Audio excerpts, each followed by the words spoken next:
గురించి చెప్పాలంటే ఆరు ముఖాలు. ఆరు ముఖాలంటే మనకి ఒక షేప్ ఉంది. ఆరు ముఖాలతో ఉన్నటువంటి షేపు. ఏమిటది ఆరు ముఖాలతో? క్యూబ్. క్యూబ్కి 6 ఫేసెస్ ఉంటాయి. అలాగే మీరు ఎటు పెట్టినా దానికి అప్ అండ్ డౌన్ ఉండదు. ఎప్పుడూ అది క్యూబ్ గానే ఉంటుంది, పూర్ణంగానే ఉంటుంది. అలాగే ఒక సర్కిల్, ఒక గోళం, ఒక బంతి ఉందనుకోండి, దానికి పైన కింద ఏం చెప్తారు? ఎప్పుడూ ఒక రకంగానే ఉంటుంది.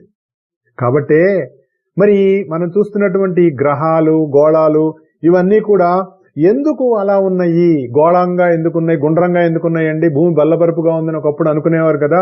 మరి తర్వాత తెలిసిందండి, గోళం ఒకప్పుడు భూమి బల్లపరుపుగా లేదు, గోళంగా ఉంది, గుండ్రంగా బంతెల్లే ఉంది అని చెప్పిన వాళ్ళని రాళ్లతో కూడా చంపారు.